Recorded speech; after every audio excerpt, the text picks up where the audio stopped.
My name is Lena Holloway, and at my grandfather's will reading, they didn't say it. Not once. Not when they read the estate allocations. Not when they listed the private investments. Not even when the lawyer glanced across the room to acknowledge who was present. He called my sister Isabel by name 7 times, my mother twice. Even the housekeeper received a line in the document. But me. I sat in that leather chair, spine straight, hands folded. And I didn't flinch. Because if I did, I was afraid I'd disappear completely. The reading took place at Marlowe and Finch, a law firm downtown, where the walls smelled like stale mahogany and suppressed emotion. My sister walked in first, crisp white blazer, silk scarf, the faint click of designer heels against marble. She greeted the receptionist like they were old friends, like she'd been here before. Me. I lingered near the umbrella stand for longer than necessary. I wasn't late, but no one noticed when I arrived. "Are you sure you want to stay for this part?" Isabel whispered as we sat. Her voice was coated in concern that sounded rehearsed. I nodded. He was my grandfather, too. She didn't answer, just glanced at our mother, who gave the faintest shrug. Like she'd already written me out of the script. The lawyer, Mr. Stanton, was professional, methodical, cold in a kind way. He read line by line, clause by clause. To my granddaughter Isabel Holloway, I leave the Holloway Vineyard estate in its entirety. The art collection at the Charleston property, as well as the Merced's convertible, to Isabel. Private investment account ending in -9,372 shall be transferred to Isabel. Each mention was a twist, not because I wanted any of those things, but because he kept saying her name. As if saying it proved something, as if silence toward me was just protocol. I kept waiting for a line, a sentence, even a technical clause. Nothing. By the end, my name hadn't appeared at all. Mr. Stanton cleared his throat, nodded at my mother and sister, and closed the folder. That concludes the reading. A copy of the trust will be emailed to each beneficiary. I stood up slowly. No one looked my way, not even the portrait of my grandfather behind the desk. Outside the building, the wind was colder than I remembered. Charleston had a way of mixing heat and ache, the kind of humidity that carried memory in its weight. Isabel slipped on her sunglasses. "I thought you'd be upset," she said flatly. "I'm not," I replied, and I wasn't lying, because disappointment had a way of dulling over time. What I felt was dislocation, like the floor had shifted half an inch to the left and no one else noticed. "I guess he just didn't think you needed anything," Isabel added, and maybe she was right. Maybe he thought I didn't need anything. But I couldn't shake the feeling that something was missing, not just from the trust, but from the truth. That night, I couldn't sleep. I pulled out a worn shoebox from under my bed, one I hadn't touched since college. Inside were fragments, scraps of a relationship, letters he wrote me during my gap year in Ecuador, a newspaper clipping of the science fair I won at 16, a pressed daisy he once mailed, along with a note. Real curiosity grows where no one else thinks to look. I stared at that line, over and over. Where no one else thinks to look. And somewhere, deep down, I knew, if he really left me nothing, why did it still feel like he was speaking to me? 3 days after the will reading, I received a call from a number I didn't recognize. It was a quiet afternoon. Rain tapped on the windows like it was too polite to knock. I let it ring twice before I answered. "Miss Holloway." The voice was precise, older, controlled but kind. "This is Margaret Radley. I was your grandfather's estate manager, unofficially. I handled things he preferred not to involve the lawyers in." I paused. "Okay. There's something he asked me to give you, personally. He said if your name wasn't mentioned in the trust, this would matter more." We met at the Blue Heron Cafe, a quiet, sunlit place on the edge of town where my grandfather used to take me for ginger tea when I was a child. Mrs. Radley arrived on time. Pressed navy blouse, silver brooch, a leather folder in her hands.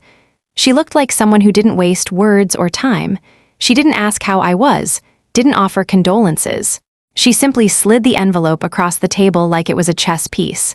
It was cream-colored, worn at the corners, sealed not with glue but with wax.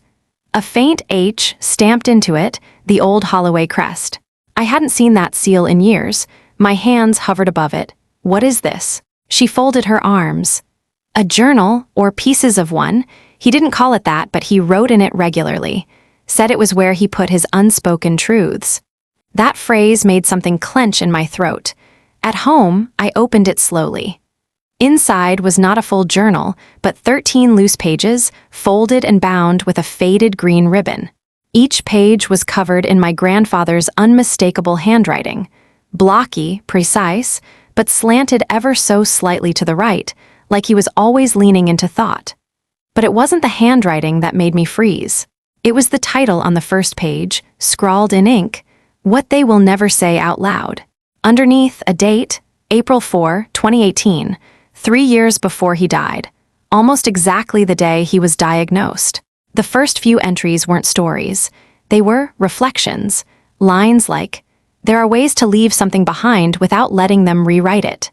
Trusts can be edited, but trust itself, that lives in proof. A name removed from paper isn't, a name removed from meaning." And then, halfway down the third page, "If you're reading this, Lena, then they've erased you, just like I feared they would, but they won't find the map. Because I didn't leave it for them." I sat back, breath stuck. Map, I flipped through the rest. It wasn't linear. There were sketches, coordinates, a list of company registration numbers, a note about an old post office box I'd never seen. And then, near the final page, LH & Co. registered 2007, transferred assets in 2019. Final transfer on record, August 4. To be activated only by the signature of Lena Holloway. My hands began to tremble. I hadn't signed anything. I hadn't even known the name of this company, but my grandfather had. He had left something, just not in the place they expected. And suddenly, I understood something deep and bone level. The will had been altered. But the truth, it was written somewhere no one thought to check. I didn't sleep that night, not because I was afraid, but because I finally had something to follow. The journal pages weren't organized, but they weren't random either. The margins told a second story. At first glance, they just looked like doodles. Lines, dashes, oddly spaced periods. But my grandfather wasn't someone who doodled. He annotated. And he taught me how. When I was 12, he gave me a copy of Watership Down for my birthday. The book was full of his own markings, circled metaphors, questions in the margins, footnotes for things I hadn't even noticed. When I asked why he wrote in his books, he said, "Because the truth isn't always in the text. Sometimes, it's in what the text couldn't say out loud." So I went back to the journal pages. This time, I didn't just read them. I examined them, and there it was, a pattern. On the bottom left of every page, he'd marked a faint dot. The position changed slightly with each entry, almost like a clock's hand ticking forward. Page 1, dot at 7 o'clock. Page 2, 8:30. Page 3, 10:15. Until the final page, where the dot landed perfectly at 12. I grabbed a compass from my college drafting kit and mapped them out on a blank sheet. What emerged wasn't a clock. It was a directional sequence, and when I overlaid it onto a city grid, something clicked. The shape aligned perfectly with 6 streets in a forgotten corner of Charleston, the area where my grandfather had owned a now-defunct shipping office. I checked property records online. The building still existed, registered under a shell company, HMS Ashwood Holdings. But in the notes section, one thing stood out: access via rear alley, no public address. Key holder, LH. & Co. inactives. My heart stuttered. LH Lena Holloway, he didn't just leave clues, he embedded them. And no one else would have known where to look unless they knew how he thought, unless they were me. The next morning, I packed a flashlight, the journal, and a copy of the Charleston zoning map. It felt insane. It also felt right. The office sat in a part of town now half forgotten, brick warehouses, faded signage, windows covered with ivy and thyme. No street number. No mailbox. Just a green-painted back door, barely visible behind a row of overgrown hedges. And taped beneath the rusted handle was a scrap of paper, in my grandfather's handwriting. Just one sentence. "If you made it here, you remember the garden." I stepped back, my breath caught, because he was right. The summer I turned 13, he gave me a plot behind the vineyard, just 6 feet of dirt, a trowel, and a packet of wildflower seeds. I watered it daily, drew maps of where I wanted each flower to bloom. He called it my micro-ecosystem. One afternoon, I got frustrated when nothing sprouted. He sat next to me and said, "Don't worry. What you've built can't be seen yet, but it's there, growing quietly." I typed in the door code from one of the journal entries, 1306. My birthday, June 13th, he never forgot. The old keypad buzzed, click, the lock turned, and the door creaked open. The air inside was still. Not stale, not musty, just still. Like the building had been holding its breath, waiting for someone to remember it existed. I stepped over the threshold. Dust floated in the shafts of light pouring through cracked blinds.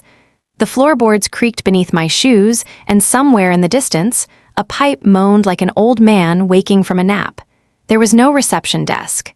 No lights. No signs of recent use, but it wasn't empty. Not really.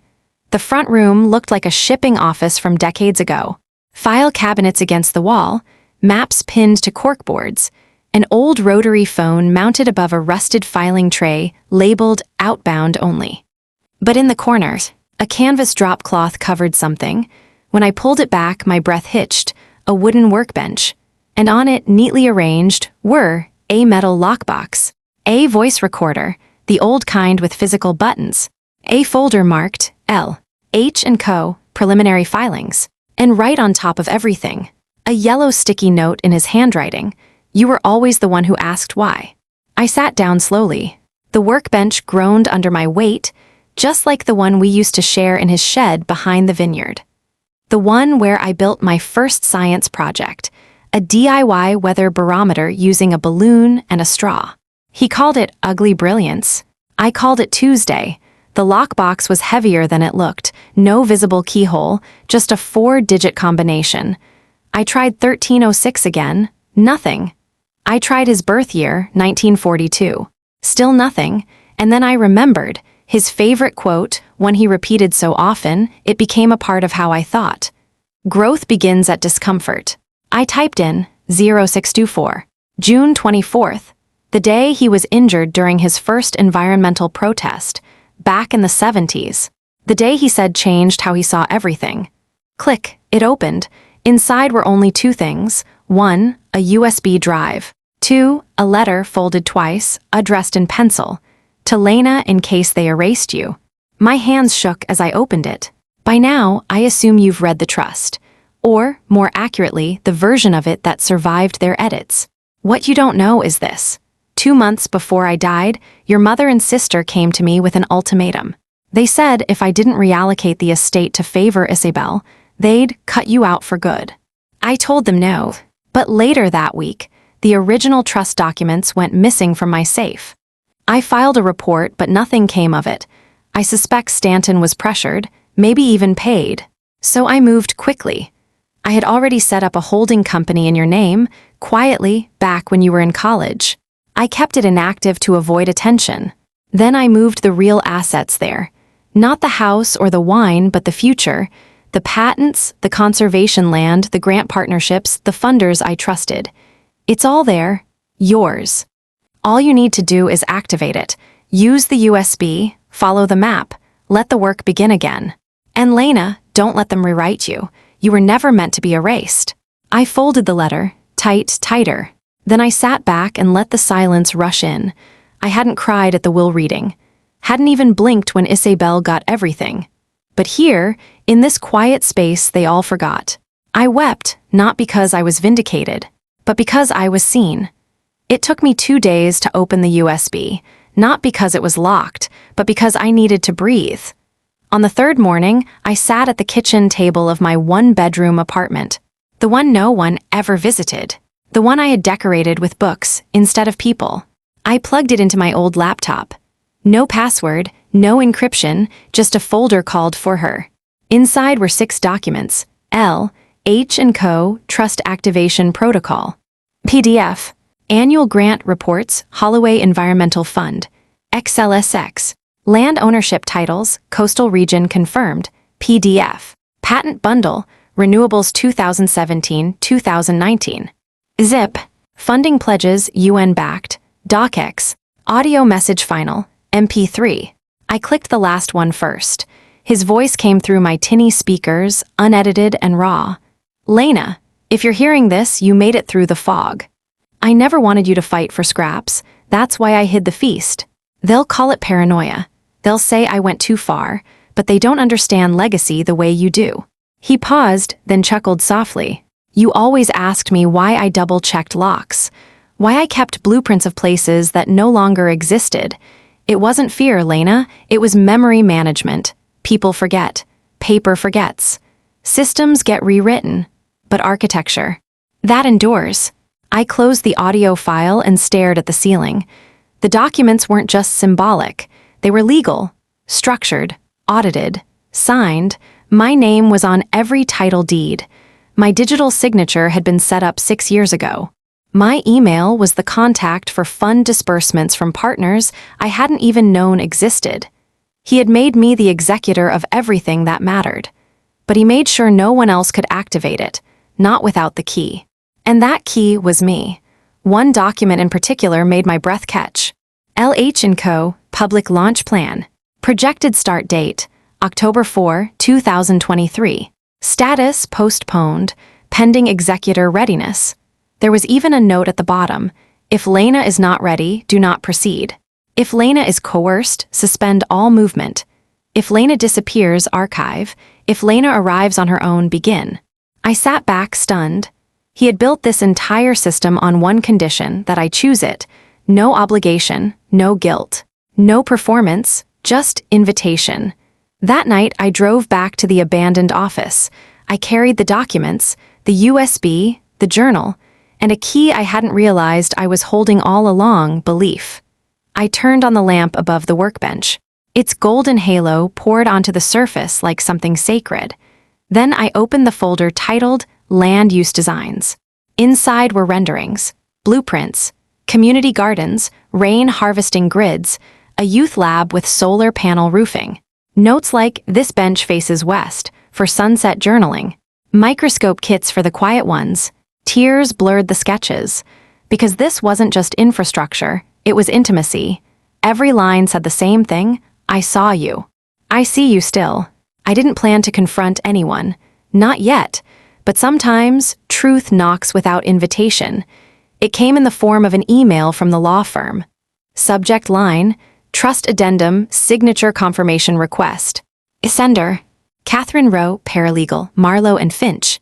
The body was short, Dear Ms. Holloway, please confirm receipt of attached document for signature acknowledgement.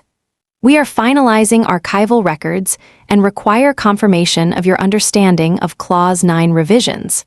I frowned. There was no Clause 9 in the original trust copy Isabel had shown me. She was proud to flaunt it, had even printed it on thick paper stock like it was a trophy. I clicked the attachment. Clause 9, Revised Distribution Agreement. Date modified, March 3, 2023. Witnesses, Carolyn Holloway, Isabel Holloway. Authorized by Walter Malcolm Holloway, signature pending, unverified. It was clean. Too clean, no digital fingerprint from him, no backup scan, just a typed signature line and a forged flourish I recognized as wrong the moment I saw it. He never signed full Walter Malcolm Holloway. He always abbreviated. WMH always. I stared at the document for a long time, then picked up my phone. I didn't call the paralegal. I called Mrs. Radley. She answered on the second ring. Margaret Radley. It's Lena. A pause. I figured I'd hear from you this week. Did you know they forged it? Silence, then, I suspected. But by the time I got access, everything had already been pushed through. Stanton didn't fight it. He said, and I quote, "It's what Walter would have wanted." But Walter never spoke in absolutes. I clenched my jaw. They used his decline against him. Yes, your mother knew his health was failing. She convinced him to delay formalization, said it would be simpler for the family. But while he was resting, they brought the firm papers to sign. He refused. She paused again. You should know, the night after he said no, the safe at the vineyard was broken into. I closed my eyes, everything fell into place. The missing trust draft. The sudden, final version no one saw until the reading. The expression on Isabel's face when I didn't speak. Like she knew I wasn't surprised because they'd already rehearsed this reality. But they didn't know about the backup plan. They didn't know about me. Later that night, I sat in the office again. The hidden one they forgot existed. I reread my grandfather's letter, this time slowly. I didn't leave you a fight, I left you a door. You can open it, walk through, or change the locks entirely. But whatever you do, make it yours. I smiled because I finally understood. This wasn't about reversing the will, it wasn't about revenge, it was about removal. Removing their permission, their gatekeeping, their ability to define who I was and what I inherited. I didn't need to reclaim what was stolen, because what he left me. They never even knew existed. The first call came at 7:42 a.m. I let it ring. The second came at 7:47, same number. This time I answered. Lena? Isabel's voice was sharp, clipped, and trembling beneath the surface. Not fear, control unraveling. Good morning, I said flat. There was a pause. Did you activate something? I didn't reply because she wasn't really asking. She was confirming. I just got a notification from someone named Franco Healy, she continued. Something about a land access review. He said the board of Holloway Environmental Fund is reconvening next week and that I'm not on the list. She laughed once, the brittle kind. I'm sorry, what fund, what board? Why are they emailing you? I stood by the window, watching the morning fog lift off the rooftop across from me. Because I'm the executor, I said quietly. What? The actual one, the one he chose, years ago. There was a stunned silence. Then, you're lying. I didn't respond. You think this is some kind of power play. Her voice was climbing now. I was there, I was with him every weekend. You left, you disappeared, Lena. And now what? You waltz back with some USB and a story. Still, I said nothing, because she wasn't looking for answers. She was looking for permission to keep the narrative. You don't deserve any of this. Her words landed like glass on tile. I breathed once through the ache. Then said, that's the part you never understood, Isabel. He didn't leave me this because I deserved it. He left it because I didn't perform for it. She went quiet, but not still. I could hear her breathing, the static of her movement, the pace of a person unraveling threads they thought were knots. Then, I'm calling Mom. You do that. Click, I stared at the screen until it dimmed, then turned it over, face down on the counter. She would call our mother, they would call lawyers, they would call the past, but none of them could call back what they erased. Because he had hidden it in places they never dared to enter. In lab notes, not family dinners. In letters, not speeches. In soil deeds, not stocks. In me. That afternoon, I returned to the annex. I had unlocked the funding account 2 days prior. The conservation titles were already being transferred into the foundation's name. Not my name, the foundation, because this wasn't about possession, it was about continuation. I stood by the entryway, now cleared of dust and covered in pinned-up sketches, photos, draft blueprints of environmental programs. One photo caught my eye. Me, age 10, holding a jar of fireflies in one hand, a flashlight in the other. He decaptioned it in faded pen, "You can carry the light, Lena, but never forget what you caught when no one else was looking." Outside, I heard a car door slam. Tires grind against gravel. I didn't need to look, I knew it was her. I didn't run, I didn't hide, I just kept building. The bench sat beneath the fig tree, the one he planted the year I turned 8. Its roots cracked the walkway now, lifting the bricks unevenly, like it refused to be buried politely.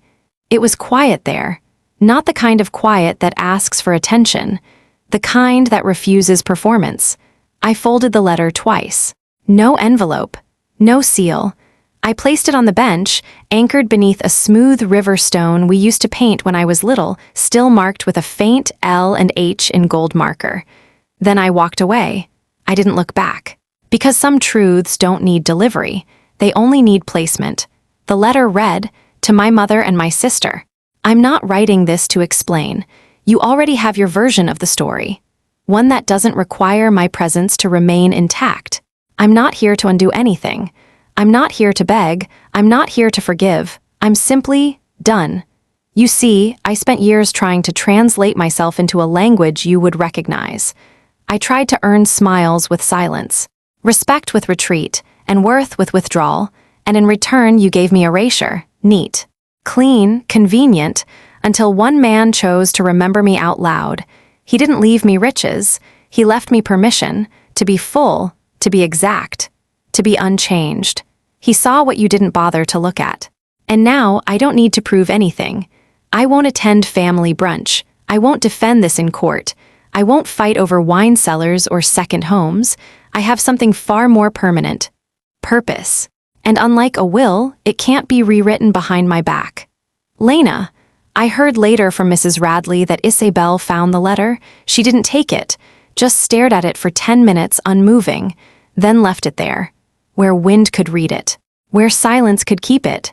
That was the last time I spoke to either of them, not out of bitterness, but because closure isn't always a conversation. Sometimes it's a door that stays shut, not slammed, not locked, just closed, without apology. The first child stepped into the annex on a Tuesday morning, hair still damp from rain, backpack too big for his frame, eyes wide like he'd walked into a spaceship. His name was Jonah, 9 years old. Didn't speak much. His teacher had written on the intake form, highly observant, rarely raises his hand, shows curiosity through drawing instead of talking. I smiled when I read that, because that was me, once. That day, Jonah spent 20 quiet minutes by the soil sensor display, sketching the way light filtered through the humidity vents. Before he left, he tugged on my sleeve and asked, "Do the plants know we're watching?" I crouched to his level. "No," I whispered, "but they remember how we treat them." That moment became our first poster quote. We printed it on every notebook we handed out to students from underfunded schools. Every child who walked through the glass doors of the new Holloway Annex received the same thing: a weatherproof sketchbook, a soil sample kit, and a leather tag that read, "Grow where no one's looking." In our first year, we hosted 21 students. By the second, over 80. Some came from towns where science was something you saw on TV. Others from homes where silence was not peace, but strategy. They built bee hotels, mapped water runoff, tracked moon phases, failed, adjusted, and tried again, and they didn't have to be loud to be seen. We renamed the foundation, the Holloway Light Project, because he once said to me, "Some kids don't need rescue, they just need a flashlight and permission." So we gave them both. Vanessa wrote once, just once, an email titled, "Would it be all right if I donated?" She sent a check. No letter, no apology. But 6 months later, she came to one of the workshops, sat quietly in the back, took notes, helped one student practice presenting her soil acidity graph out loud 3 times. The girl hugged her afterward, said, "Thanks for helping me say big words without sounding scared." That night, Vanessa left a binder on my desk labeled, "Speaking Science for Quiet Kids." We printed it, distributed 200 copies. I never invited my mother. She never asked. And that, strangely, was okay, because I had stopped trying to cast shadows long ago. I was building sunlight now. Each room in the annex carried a memory, but none of them were haunted. The greenhouse was dedicated to quiet questions. The rain lab was named after failure that fertilizes. And the bench under the fig tree, we engraved it with his words, "You don't need to be loud to carry light." That became the motto. The brand, the legacy, not Holloway Estates, not Holloway Wine, but Holloway Wonder, the space he carved out for me. I had widened for others. I visit the bench every Sunday. Same time, same place. Just after sunset, when the annex goes quiet and the last garden volunteers pack up their baskets, I bring my thermos, sometimes a notebook, sometimes nothing at all, because he taught me that silence wasn't emptiness. It was invitation. The fig tree still leans slightly east. Its roots grow wider every year, just like the program. Last month, we signed a partnership with 2 universities in Ghana. Next month, we start our first mobile lab across 3 rural counties. We have interns now, a podcast, a messy Slack channel full of bee puns and bad soil jokes. None of this was in the will. all of it was in the vision. I brought out the old notebook tonight. The one he gave me when I was 9, with a note taped to the front, "For the stars you can't name yet." Inside were pages of constellations I drew by flashlight, some accurate, most wildly wrong. But I believed in every single one. He didn't correct me. He just added new ones, and wrote in the margins, "Truth isn't just what exists. It's what waits for you to find it." I lean back now, against the wood he built by hand, and look up. Tonight, the sky is unusually clear. Cygnus, Cassiopeia, Orion, all where they should be, but there's one formation I never bothered to name. It's not on any map. But it was mine, 3 dots, slight curve, always faint. He once traced it with my finger and said, "You'll see this again someday, not in the sky, but in what you build." And he was right. I see it now, in the layout of the annex solar panels, in the way our field paths intersect at 3 perfect points, in the logo on the student notebooks, a small constellation of meaning that no one notices, except me. I never needed my name on the will, because he left it in the stars, and I followed them home. Legacy isn't marble or money. It's the soft echo of someone who never stopped seeing you, even when you disappeared from every list. It's not about being given the spotlight. It's about becoming the light, for someone who doesn't yet know how to ask.